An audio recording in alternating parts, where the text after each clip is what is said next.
दोस्तों, इस कहानी का 5वां भाग है। अगर आप इस कहानी का पिछला भाग नहीं देखे हैं तो पहले आप कहानी के चौथा भाग को देखें।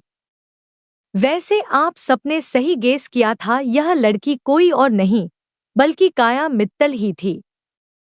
काया निकिता से कहती है, मुझे यह फ्लेवर बहुत ज्यादा पसंद है, इसीलिए तुम दूसरा फ्लेवर्स ले लो।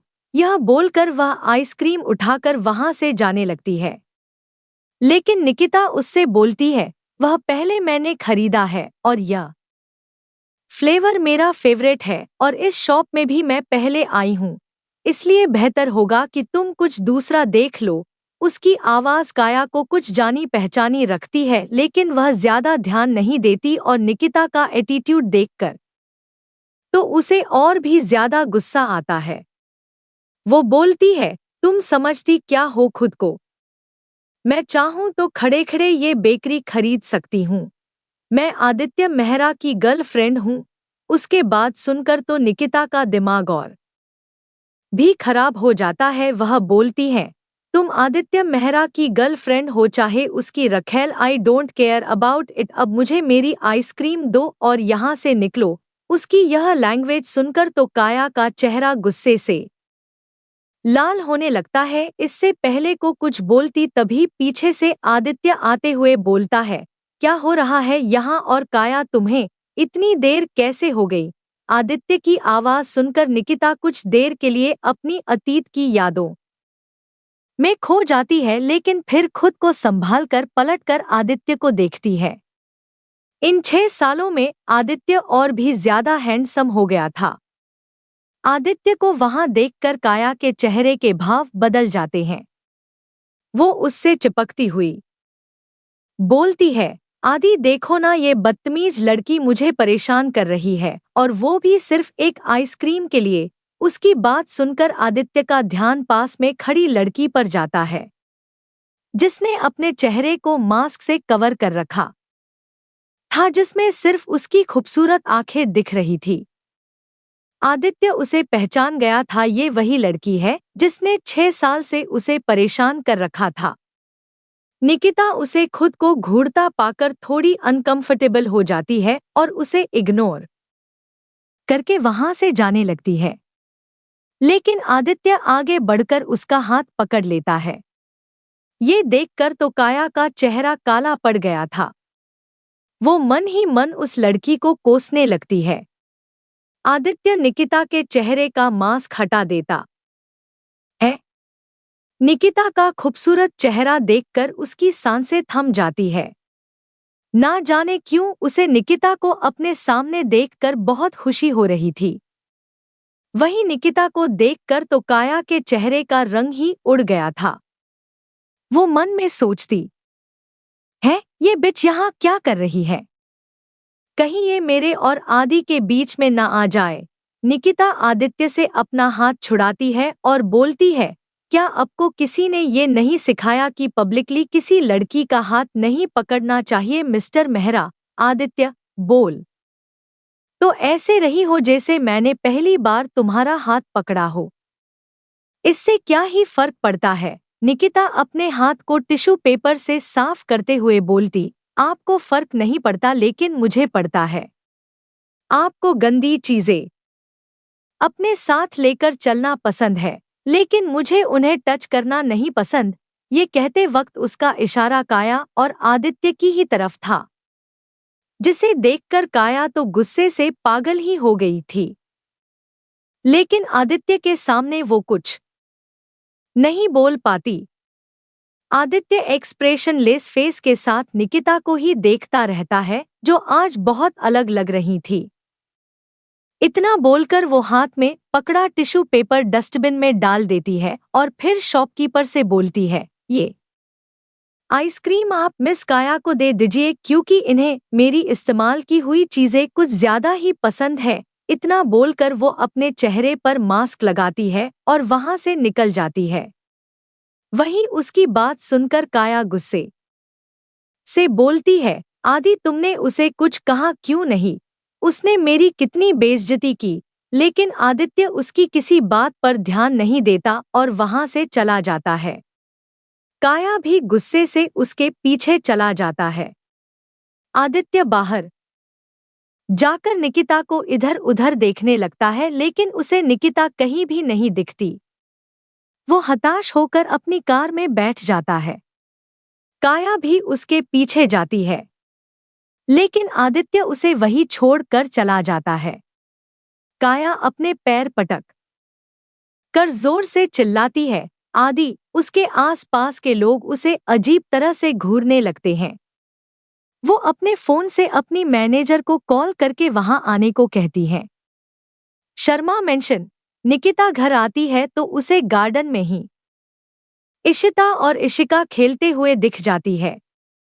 वो उन दोनों के पास जाकर कहती है, क्या तुम लोगों का एडमिशन हो गया? उसकी आवाज सुनकर वह दोनों उसकी तरफ देखती है।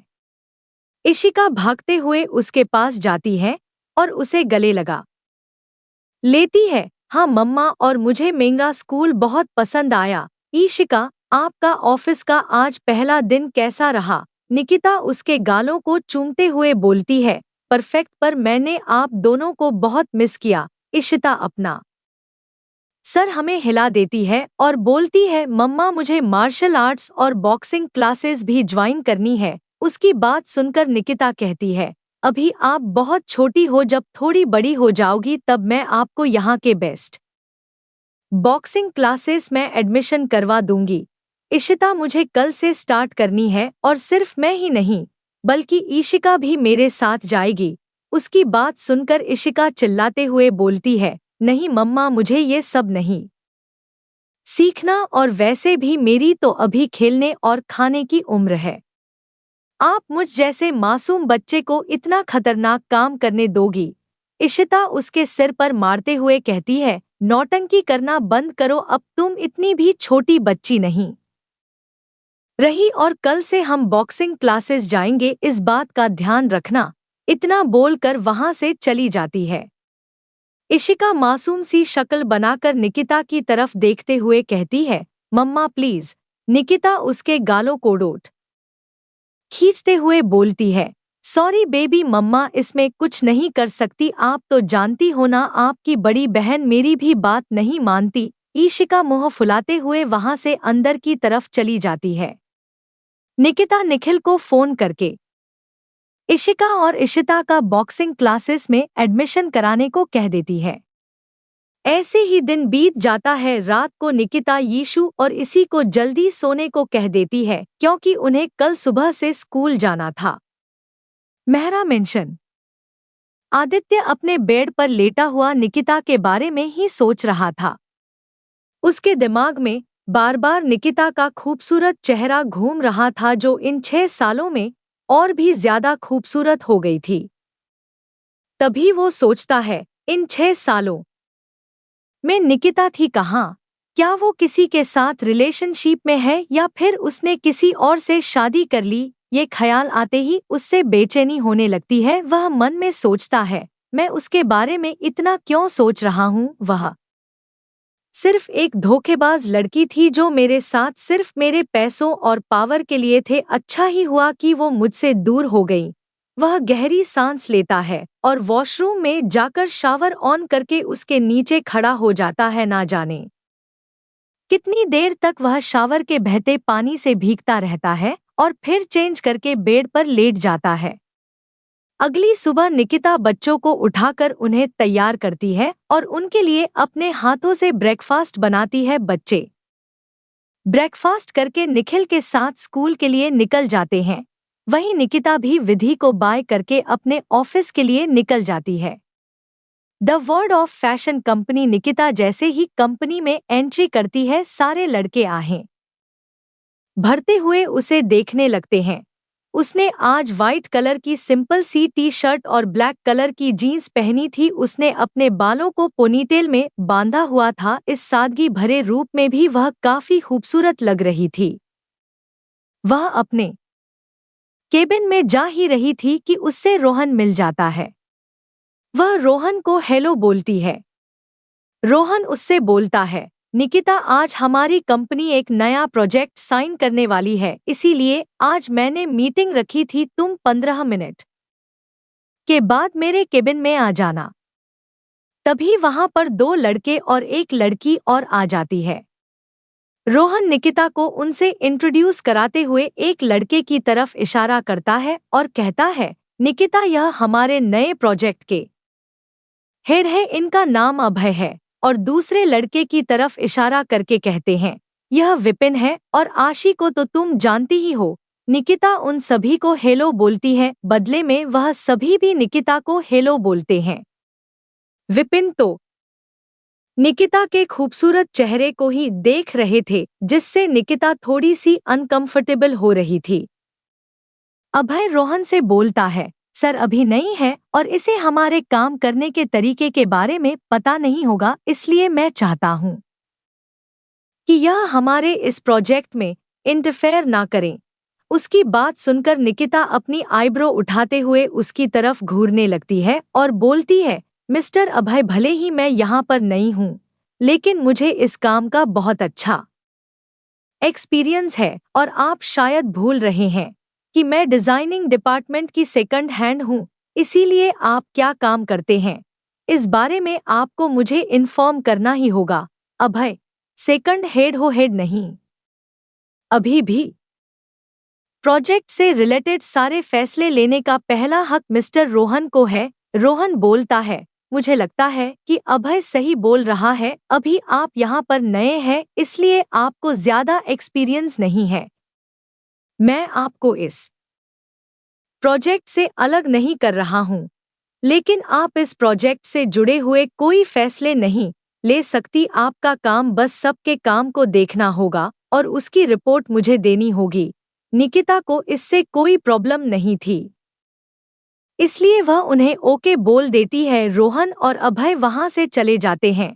उसके जाने के बाद विपिन बोलता है, आप अभय की बात को माइंड मत कीजिए मिस निकिता, वह बस जल्दी किसी पर ट्रस्ट नहीं करता और उसने इस प्रोजेक्ट के लिए बहुत मेहनत की है। निकिता उसकी बात पर कुछ रिएक्ट नहीं करती और अपने कैबिन की तरफ चली जाती है। आशी भी उसके पीछे जाती है और उससे कहती है, निकिता मुझे ना इशिका से मिलने का बहुत मन था, क्या मैं उससे मिलने आपके घर आ सकती हूँ? निकिता, हाँ तुम जब चाहो मेरे घर आ सकती हो, लेकिन मेरी एक बात याद रखना, मैं नहीं चाहते कि कंपनी में किसी को पता चले कि मेरी 2 बेटियां हैं, क्योंकि मैं सिंगल मदर हूँ और तुम्हें पता होगा कि सिंगल मदर के लिए सरवाइव करना कितना मुश्किल होता है और मैं नहीं चाहता कि मेरी वजह से कंपनी में कोई तमाशा हो। आशी, डोंट वरी निकिता, यह सीक्रेट सिर्फ मुझ तक ही रहेगा और वैसे भी इशिका और इशिता दोनों ही बहुत प्यारी है और मुझे वह बहुत ही ज्यादा पसंद है। वह दोनों अपने अपने काम में बिजी हो जाते हैं। कुछ देर बाद आशी उसके केबिन में आती है और बोलती है, निकिता आपको रोहन सर ने अपने केबिन में बुलाया है, आज हमारी प्रोजेक्ट रिलेटेड एक मीटिंग होने वाली है। वो अपनी फाइलें बंद करती है और उसके साथ मीटिंग रूम में जाने लगती है। चलते चलते निकिता उससे पूछती है, वैसे यह मीटिंग है किसके साथ? उसकी बात सुनकर आशी एक्साइटेड होते हुए बोलती है, मेहर कॉरपोरेशन के सीईओ मिस्टर आदित्य मेहरा के साथ। आपको पता है वह बहुत ही ज्यादा हैंडसम और हॉट है, पर वह एक प्लेबॉय है। हर दूसरे दिन उनका किसी ना किसी लड़की के साथ अफेयर की न्यूज आती रहती है, लेकिन उनकी कोल्ड पर्सनालिटी को देखकर ऐसा लगता नहीं है कि उनके कई सारी गर्लफ्रेंड होगी। आशी अपनी ही धुन में आदित्य की तारीफें करती जा रही थी। वहीं आदित्य का नाम सुनकर निकिता का तो दिमाग ही घूम गया था। वह मन में सोचती है, पता नहीं मेरा इस इंसान से पूछा कब छूटेगा, मेरी तो किस्मत ही खराब है जिससे नहीं मिलना होता है, मैं डायरेक्ट उससे ही मिलती हूँ। वह दोनों जल्दी मीटिंग रूम में आ जाते हैं। निकिता सबसे कॉर्नर की सीट ढूंढकर उस पर बैठ जाती है। अभी आदित्य वहां पर नहीं आया था। अभय उसे घूरते हुए बोलता है, तुम्हारा काम बस यहाँ सबको देखना होगा, तुम्हें बीच में बोलने की कोई जरूरत नहीं है। डायरेक्टर सिंह जो हेड की चेयर पर बैठे हुए थे, उन्हें अभय का निकिता से ऐसे बात करना बिल्कुल पसंद नहीं आता और वह उसे घूरते हुए बोलते हैं, मिस्टर अभय, आप शायद भूल गए हैं कि निकिता डिजाइनिंग डिपार्टमेंट की सेकंड हेड है। आप उनसे ऐसे बात नहीं कर सकते हैं। भले ही आपने उन्हें इस प्रोजेक्ट से अलग रखा हो, लेकिन फिर भी आपको उनसे रिस्पेक्ट से बात करनी चाहिए। उनकी बात सुनकर अभय निकिता को घूरते हुए सॉरी बोलता है। निकिता को उसका एटीट्यूड बिल्कुल भी पसंद नहीं आया था। उसका मन कर रहा था कि वह अभय को जमकर खरी खोटी सुना दे, लेकिन वह यहाँ पर शांत रहना ही ठीक समझती है और अपना ध्यान पास रखी फाइल को पढ़ने में लगा देती है। रोहन, अभय, आशी और विपिन प्रोजेक्ट के बारे में डिस्कशन करने लगते हैं। कभी वहां पर एक एम्प्लॉय आता है और बोलता है, मिस्टर मेहरा आ चुके हैं। यह सुनकर सब लोग खड़े हो जाते हैं और तभी मीटिंग रूम में आदित्य की एंट्री होती है। उसके साथ ही नील और काया भी थे, क्योंकि अगर ये प्रोजेक्ट आदित्य को पसंद आता तो फिर इसकी मेन मॉडल काया ही होती, इसलिए काया भी उसके साथ ही थी। डायरेक्टर सिंह आदित्य को ग्रीट करते हैं और उससे हैंडशेक करते हैं। आदित्य बिना किसी भाव की उन्हें हेलो बोलता है। काया भी डायरेक्टर सिंह से बोलती है, हेलो मिस्टर सिंह, आपसे मिलकर अच्छा लगा। डायरेक्टर सिंह, मुझे भी आपसे मिलकर अच्छा लगा मिस काया।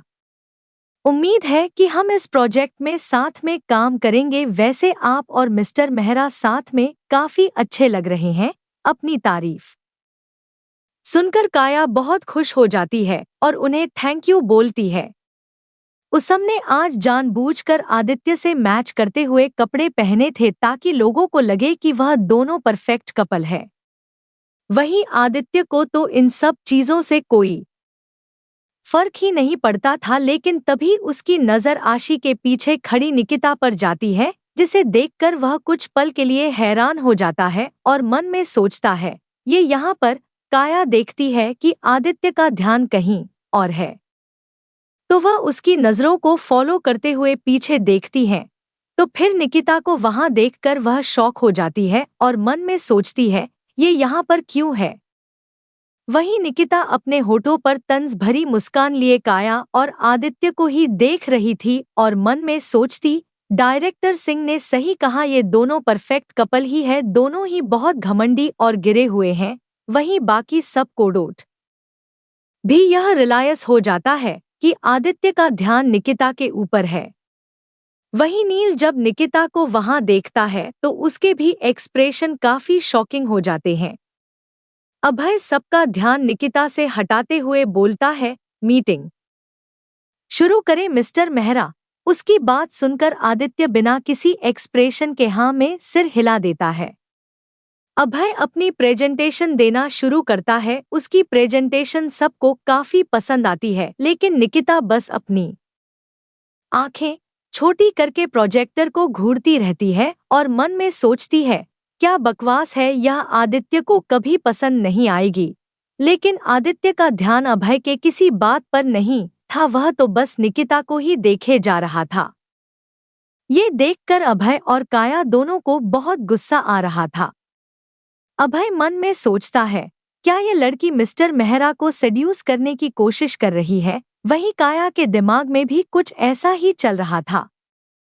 उसे डर था कि कहीं आदित्य निकिता की खूबसूरती देखकर उसे अपना ले। काया जब देखती है कि आदित्य का ध्यान निकिता के ऊपर है तो उसे बहुत इनसिक्योरिटी महसूस होने लगती है।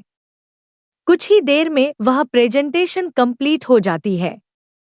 डायरेक्टर सिंह बोलते हैं, मुझे उम्मीद है कि आपको ये प्रेजेंटेशन पसंद आई होगी मिस्टर मेहरा। अब आप बताइए कि आप हमारी कंपनी के साथ यह डील करना चाहते हैं। आदित्य, मुझे ये प्रेजेंटेशन बिल्कुल बकवास लगी और मुझे यह प्रोजेक्ट बिल्कुल पसंद नहीं आया, लेकिन आपकी कंपनी वर्ल्ड की टॉप फैशन कंपनीज में आती है, इसीलिए मैं आप सबको एक मौका और देना चाहता हूँ। आप लोग इस प्रोजेक्ट में थोड़े चेंज करिए और शायद तब मैं इस डील के लिए तैयार हो जाऊं। उसकी बात सुनकर सब बहुत हैरान हो जाते हैं। नील मन में सोचता है, अगर बॉस को कोई प्रोजेक्ट पसंद नहीं आता तो वह सीधा उसे रिजेक्ट कर देते हैं और यहाँ पर दूसरा मौका दे रहे हैं। क्या यह मिस निकिता की वजह से है? वही तो का तो नफरत से निकिता को घूर रही थी। अभय, हमें दूसरा मौका देने के लिए थैंक यू मिस्टर मेहरा। मैं जल्द ही इस प्रोजेक्ट में कुछ चेंज कर दूंगा और दूसरी प्रेजेंटेशन रेडी करता हूँ। आदित्य, 2 दिन है तुम्हारे पास, अगर तब तक तुम कोई अच्छी प्रेजेंटेशन नहीं दिखा सकते तो फिर मैं भी आपकी कंपनी के साथ कोई डील नहीं कर सकता। उसकी बात सुनकर सब हाँ में सर हिला देते हैं। वही अभय गुस्से से निकिता को घूर रहा था। उसे लगता है कि यह सब निकिता की वजह से है, क्योंकि निकिता उसके लिए बेड लक है। आदित्य, मिस्टर अभय, वैसे आपने मुझे अभी तक अपनी टीम से नहीं मिलाया। अभय, मिस्टर मेहरा, मैं इस प्रोजेक्ट का हेड हूँ। और ये विपिन, ये आशी और ये है मिस निकिता शर्मा। आदित्य अपने मन में, मिस शर्मा यानी कि निकिता ने मुझसे डाइवोर्स लेने के बाद अभी तक किसी से भी शादी नहीं करी, ना जाने क्यों, पर उसे ये सुनकर कुछ राहत मिलती है। आदित्य वहां से चला जाता है और उसके पीछे नील और काया भी चले जाते हैं। डायरेक्टर सिंह भी वहां से अपने केबिन में चले जाते हैं। रोहन, अभय, मुझे तुमसे ऐसी उम्मीद नहीं थी। तुमने क्या बकवास प्रेजेंटेशन बनाई है। मुझे यह डील किसी भी हाल में चाहिए, क्योंकि यह हमारे लिए बहुत ज्यादा जरूरी है। अभय, सर, इसमें सारी गलती मिस निकिता की है। आपने देखा नहीं कि यह मिस्टर आदित्य को कैसे सेड्यूस कर रही थी। पूरी मीटिंग के दौरान उनका ध्यान सिर्फ और सिर्फ मिस निकिता पर ही था। मुझे लगता है कि इनकी ऐसी हरकत की वजह से मिस्टर मेहरा हमसे नाराज हो गए हैं और यह डील कैंसिल कर दी। उसकी बात किसी को भी सही नहीं लगती और वही निकिता गुस्से से अभय को घूरने लगती है। वह अपने दांत पीसते हुए बोलती है, आप अपनी गलती किसी और के सर पर नहीं डाल सकते मिस्टर अभय। कमी आपके प्रेजेंटेशन में थी, और क्या आप बताएंगे मैंने ऐसे कौन से हरकत करी जिसकी वजह से मिस्टर आदित्य मुझसे सेड्यूस हो गए?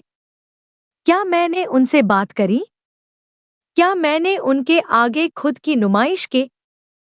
वह मुझे घूर रहे थे, ये उनकी प्रॉब्लम है, मेरी नहीं। अगर आप अच्छा काम नहीं कर सकते तो आप उसके लिए किसी और को ब्लेम भी नहीं कर सकते। उसकी बात सुनकर अभय को भी बहुत गुस्सा आ जाता है और वह बोलता है, अगर मैं अच्छी प्रेजेंटेशन नहीं बना सकता तो क्या आप बना सकती हैं मिस निकिता? आपको पता होना चाहिए कि मेरी बनाई प्रेजेंटेशन की वजह से इस कंपनी को बहुत फायदा हुआ है। रोहन, आप दोनों शांत हो जाइए और मिस्टर अभय, आपको कोई हक नहीं है मिस निकिता से ऐसे बात करने का। कमी आपकी प्रेजेंटेशन में ही है और अब मैं आपके सहारे नहीं रह सकता, इसीलिए कल आप सब अपनी अपनी प्रेजेंटेशंस बनाकर लाएंगे और जिसके प्रेजेंटेशन मुझे सबसे अच्छी लगेगी वही इस प्रोजेक्ट का हेड बनेगा। इतना बोलकर वह मीटिंग रूम से बाहर निकल जाता है। अभय भी गुस्से से निकिता को घूरते हुए वहां से चला जाता है। उसके जाते ही विपिन निकिता से पूछता है, मिस ब्यूटीफुल, क्या आप आदित्य मेहरा को पहले से ही जानती हैं? उसके मुंह से खुद के लिए मिस ब्यूटीफुल सुनकर निकिता उसे घूरने लगती है और बोलती है, नहीं, मैं मिस्टर मेहरा से कभी नहीं मिली, मैंने बस उनके बारे में आर्टिकल्स और न्यूज में देखा है। विपिन, चलिए, कोई नहीं, कम से कम अब हमें भी अपनी स्किल्स दिखाने का मौका मिलेगा। वह सब भी अपने अपने केबिन में चले जाते हैं और प्रेजेंटेशन रेडी करने लगते हैं। आदित्य अपनी कार में बैठा हुआ निकिता के बारे में ही सोच रहा था। वह मन में सोचता है, अगर निकिता ने मुझसे डाइवोर्स इसलिए लिया क्योंकि वह किसी से प्यार करती थी तो फिर उसने अभी तक शादी क्यों नहीं की? ऐसे ही कई सवाल उसके दिमाग में घूम रहे थे जिसका जवाब सिर्फ निकिता दे सकती थी। वहीं उसके बगल में बैठी हुई काया के चेहरे का रंग उड़ा हुआ था। वह मन में सोचती है, कहीं निकिता के सामने आ जाने से मेरा बना बनाया प्लान बर्बाद ना हो जाए, मुझे जल्द ही कुछ करना होगा। वह अपना फोन निकाल कर किसी को मैसेज टाइप करके सेंड कर देती है। कुछ देर में उनकी कार कंपनी के बाहर पहुंच जाती है। नील कार से उतरकर आदित्य के साइड वाला डोर ओपन करता है, जिससे आदित्य बाहर आता है। काया भी जल्दी से कार से उतरती है और उसकी तरफ आ जाती है। वह जैसे आदित्य के पास पहुंचने वाली थी, अचानक से उसके हील्स किसी चीज से टकरा जाते हैं और वह आदित्य के ऊपर ही गिर जाती हैं, जिससे आदित्य और काया एक दूसरे के काफी करीब आ जाते हैं। काया तो आदित्य के परफेक्ट फेस में खो जाती है, लेकिन आदित्य एक झटके से उसे खुद से दूर कर देता है और उसे इग्नोर करके अंदर की तरफ चला जाता है। वहीं उसके जाते ही काया के चेहरे पर तिरछी मुस्कान आ जाती है और वह मुड़कर कंपनी के गार्डन की तरफ देखती है, जहां पर एक आदमी खड़ा था। वह आदमी काया को अपना अंगूठा दिखाते हुए थम्स अप करता है। काया मुस्कुराते हुए अंदर चली जाती है। उस आदमी के हाथ में एक छोटा सा कैमरा था। वो अपने कैमरे में आदित्य और काया की फोटो देखकर मुस्कुरा देता है और वहां से निकल जाता है। दरअसल यह आदमी काया के लिए ही काम करता था।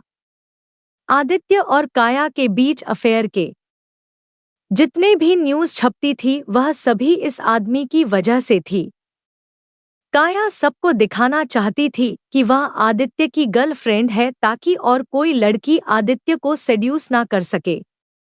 इसीलिए वह ऐसे ही छुपकर अपने और आदित्य की कुछ फोटोज क्लिक कराती थी और उन्हें मीडिया में दे देती थी। आदित्य को भी इससे कोई दिक्कत नहीं थी, क्योंकि काया की वजह से कोई और लड़की उसके आसपास नहीं भटकती थी। शायद इसीलिए आदित्य काया को झेलता था। Sunshine school. आज इशिका और इशिता के स्कूल का पहला दिन था। वह दोनों अपनी क्लास में बैठे थे, तभी उनके पास एक लड़की थी है और अपना हाथ आगे करके बोलती है, हेलो, मेरा नाम शुभी है, क्या तुम दोनों मेरी दोस्त बनोगी? उसकी आवाज सुनकर वह दोनों उसकी तरफ देखती हैं, तो उनके चेहरे पर स्माइल आ जाती है, क्योंकि शुभी बहुत क्यूट थी। शुभी अभी 5 साल की ही थी।